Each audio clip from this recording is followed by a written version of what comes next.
السلام علیکم ورحمۃ اللہ وبرکاتہ۔ معزز ناظرین، میں ہوں سر بصیر آپ کے سامنے ایک نئے ٹاپک کے ساتھ، جو بہت ہی امپورٹنٹ ٹاپک ہے اسپیشلی ان اسٹوڈنٹس کے لیے جو بیس انگلش کر رہے، یا ان اسٹوڈنٹس کے لیے جو کمپٹیٹیو ایگزام کی تیاری کر رہے۔ اس ٹاپک کی ٹائٹل ہے رینیسنس۔ رینیسنس کے بارے میں ہم بات کر لیں گے کہ رینیسنس مومنٹ ہے کیا، اور اس کے بعد یہ کیسا مومنٹ تھا، کہاں سے سٹارٹ ہوا تھا، کہاں پہ اینڈ ہوا تھا، اور اس کے بعد اس کی انٹروڈکشن کیا ہے۔ مطلب یہ کہ مکمل رینیسنس کے بارے میں آپ کا کنسیپٹ میں کلیئر کرنے جا رہا ہوں۔ اگر آپ لوگوں نے اس ویڈیو کو واچ کی، انشاءاللہ میں گارنٹی کے ساتھ کہتا ہوں کہ آپ کو سٹارٹ سے لے کر لاسٹ تک رینیسنس کے بارے میں مکمل کنسیپٹ آپ کا کلیئر ہو جائے گا۔ آپ لوگوں نے کام کرنا ہے، ہینڈ فری لگا کے سائڈ پہ بیٹھو، اور اس کے بعد ایک پین اور کاغذ اٹھا کے اس ٹاپک کو غور سے سنو، اور میرے پیچھے نیچے لکھتے جاؤ اور نوٹس بناتے جاؤ۔ آئیے چلتے ہیں، اس ٹاپک کے بارے میں ہم بات کر لیتے ہیں کہ اس ٹاپک کا راز کیا ہے۔ ہم بات کر لیں گے آج رینیسنس کے بارے میں کہ رینیسنس کی انٹروڈکشن کیا ہے، کیونکہ جس چیز کی انٹروڈکشن آپ کو پتا ہونا تو پھر وہ چیز کمپلیٹ آپ کو کلیئر ہو جاتی ہے۔ انٹروڈکشن بہت ہی امپورٹنٹ ہے، دیر فور سب سے پہلے میں انٹروڈکشن سے سٹارٹ لوں گا، تب انشاءاللہ آپ کو مکمل کنسیپچلی میں آپ کو سمجھا دوں گا۔ میں زیادہ لمبی چوڑی بات نہیں کروں گا۔ بیسیکلی رینیسنس کا جو ورڈ ہے، یہ ہمارے پاس ایک فرینچ ورڈ ہے، فرینچ ورڈ ہے، اور اس کا مطلب کیا ہے؟ ری برتھ۔ اور سارا قصہ اس ورڈ کے اندر چھپا ہے۔ وہ کیسے؟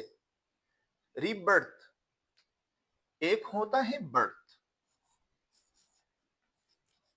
اور ایک ہوتا ہے ری برتھ۔ برتھ کا مطلب کیا ہوتا ہے؟ برتھ کا مطلب ہے کہ ایک چیز سرے سے ہو نہیں اور وہ پیدا ہو جائے، جس طرح انسان کی پیدائش ہم کہتے ہیں کہ اس کی برتھ ہو گئی، تو اس کو کہتے ہیں برتھ۔ اور ایک ہوتا ہے ری برتھ، یہ ہمارے پاس پریفیکس ہے۔ میرا ایک دوسرا لیکچر ہے ایفیکزیشن کے بارے میں، پریفیکس، سفیکس اور انفیکس، اس پہ میں نے لیکچر دی ہے، وہ آپ واچ کر لے، پھر پتہ چل جائے گا کہ ایفیکزیشن کیا ہوتا ہے۔ تو ہمارے پاس یہ سٹارٹ میں جو ورڈ ہے ری، یہ پریفیکس ہے، اور ری برتھ کا مطلب ہے دوبارہ پیدا ہونا، نئے سرے سے جنم لینا۔ تو ایک ہوتا ہے برتھ اور ایک ہوتا ہے ری برتھ۔ برتھ کا مطلب کیا ہوتا ہے؟ پیدا ہونا، کہ ایک چیز بالکل ہو نہیں اور اس کی برتھ ہو جائے، جس طرح انسان کی برتھ آپ کی ہے، میری ہے۔ اور ایک ہوتا ہے ری برتھ، کہ ایک چیز ایک دفعہ پیدا ہو جائے، اس کے بعد مر جائے، مرنے کے بعد دوبارہ وہ زندگی حاصل کر لے، یعنی دوبارہ وہ جنم لے لے، اس کو کہتے ہیں ری برتھ۔ تو اس رینیسنس ایک فرینچ ورڈ ہے، اور اس کا مطلب ہے ری برتھ۔ ری برتھ کا مطلب یہ ہے کہ ایک چیز پیدا ہو جائے، پھر مر جائے، دوبارہ زندہ ہو جائے۔ تو آیا ایسی کون سی چیزیں تھی کہ وہ پیدا ہو گئی تھی، پھر مر گئی تھی، پھر دوبارہ زندہ ہو گئی، جس کی وجہ سے اس مکمل مومنٹ کا نام رینیسنس رکھ دیا؟ تو سب سے پہلے ہم اس بیک گراؤنڈ میں جانیں گے کہ وہ کون سی چیزیں تھی جن کی برتھ ہو گئی، پھر ڈیتھ ہو گئی، پھر دوبارہ اس کی برتھ ہو گئی، اور اس مکمل مومنٹ کا نام ان چیزوں کی وجہ سے رکھ دیا گیا۔ تب ہم بات کر لیتے ہیں کہ کب سے سٹارٹ ہوا تھا، کہاں پہ اینڈ ہوا تھا۔ مکمل پھر میں آپ کو بعد میں بتا دوں گا، لیکن سب سے پہلے میں اس پس منظر کو آپ کو سمجھا دوں گا تاکہ آپ کو مکمل کہانی ذہن کے اندر آ جائے۔ تو بات کر لیتے ہیں کہ اس مومنٹ کا نام رینیسنس کیوں رکھ دیا گیا، ری برتھ۔ وہ کون سی چیزیں تھی جن کی دوبارہ جن کی ری برتھ ہو گئی؟ تو اس کو سمجھنے کے لیے ہم نے جانا ہوگا fifth to 15th century, right? 5ویں صدی سے لے کر 15ویں صدی تک۔ 5ویں صدی تک روم کی بادشاہت تھی، جب ان کا زوال ہو گیا، ڈاؤن فال ہو گیا، اس کے بعد پھر 5ویں صدی سے لے کر 15th صدی تک، یعنی 15th سینچری تک جو ایج تھا، اس کو نام دیا جاتا تھا ڈارک ایجز یا medieval ages. Medieval dark ages. ان کو ڈارک کا نام کیوں دیا گیا؟ یعنی 5 سے 15 سینچری تک کا جو ایج تھا، جو دور تھا، جو مومنٹ تھا، اس کو ڈارک ایج کا نام دیا گیا، یعنی اس سے موسوم کیا گیا. اب ڈارک ایج کیوں تھا؟ ڈارک کا مطلب ہے اندھیرا. کس چیز کی اندھیرا پن تھی وہاں پر؟ تو 5 سے 15 سینچری تک کا جو دور تھا، جو زمانہ تھا، یہ اس دور میں چرچ کی بادشاہ تھی. چرچ سب کچھ تھا.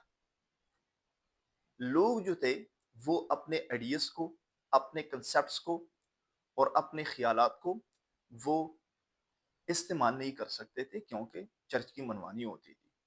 ہر ایک بندہ چرچ کی پیروی کرتا تھا. چرچ جو کہتا تھا سب ان کو مان لیتے تھے. سائنس کا استعمال نہیں کیا جا سکتا تھا، لٹریچر کا استعمال نہیں تھا، اس کے بعد اپنے آئیڈیاز کا استعمال نہیں تھا. کافی ماہر لوگ تھے اس ٹائم، لیکن سب چرچ کے غلام تھے اس وقت، یعنی غلام کی طرح زندگی گزار رہے تھے. اس وجہ سے روم کے دور میں لٹریچر یہ سب چیزیں تھی، لیکن چرچ کے زمانے میں 5 سے 15 سینچری تک اس دور میں ان چیزوں کا استعمال ختم ہو گیا. مطلب یہ کہ یہ چیزیں، ان چیزوں کی ڈیتھ ہو گئی. یہ پیدا ہو گئے تھے اس ٹائم میں اور 5 سے 15 سینچری تک پھر مر گئے. اور اس کے بعد پھر کیا ہو گیا کہ اسی دور میں جو چرچ کا دور تھا، یعنی 15 سے 15 سینچری تک کا جو دور تھا، اس میں ایک بیماری بھی پھیل گئی جسے طاعون کی بیماری کہتے ہیں. اور ان طاعون کی بیماری سے کافی لوگ مر چکے اور لوگ کافی تنگ آ چکے چرچ کے اس غلامی سے، کیونکہ وہ نہ اپنا کنسپٹ یوز کر سکتے تھے، نہ وہ سائنس کی طرف مائل ہو سکتے تھے، نہ لٹریچر کی طرف مائل ہو سکتے، نہ آرٹسٹ اپنے آرٹ کو استعمال کر سکتے تھے. سو کافی لوگ تنگ آ چکے. اس کے بعد انہوں نے ایک نیا راستہ اختیار کیا. انہوں نے سوچا کہ ہمیں کچھ نیا کرنا چاہیے. تو پھر اس نے سوچا کہ ہمیں ان چیزوں کو استعمال میں لانا چاہیے. تو وہ چیزیں جو اس سے پہلے موجود تھی، یعنی 5 سینچری سے پہلے موجود تھی، ان چیزوں کا دوبارہ انہوں نے استعمال کرنا شروع کیا. تو اس دور کا نام پھر رینیسانس رکھ دیا گیا. مطلب یہ کہ 5 سے پہلے ان چیزوں کا وجود تھا، یعنی لٹریچر بھی وجود میں تھا. اس کے بعد ہمارے پاس ریلیجن، سوسائٹی، سائنس، آرٹ، سب کچھ ان کی وجود تھی.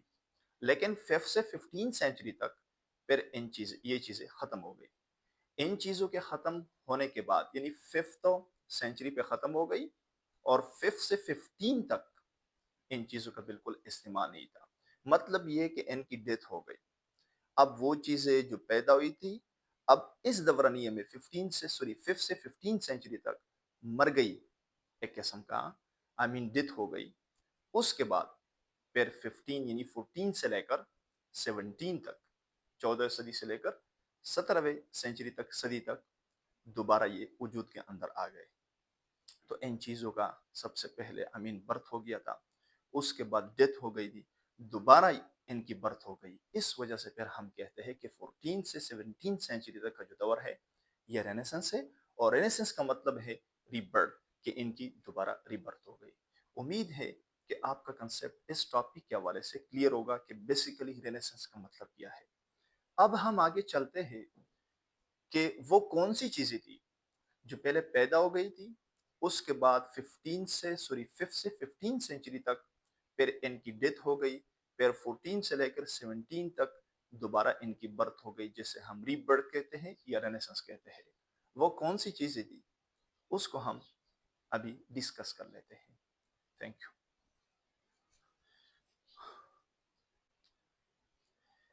ان چیزوں کو بتانے سے پہلے ذرا آپ ذہن نشین کر لیجئے کہ اس ایج کا سٹارٹ کب ہوا تھا اور اینڈ کب ہوا تھا. یہ بہت ہی امپورٹنٹ ہے. تو ہم بات کر لیتے ہیں کہ جو بگننگ ٹائم تھا، this is one of the important point in this, right. So Italy میں سٹارٹ ہوا تھا. اٹلی کا جو فلورنس شہر تھا اس میں، باقی روم میں، وینس میں اور میلان، یہ جو 3 بڑے شہر تھے اٹلی کے، اس میں اس کی سپریڈنگ ہو گئی تھی. اس کے سپریڈ ہونے کے بعد پھر یہ آیا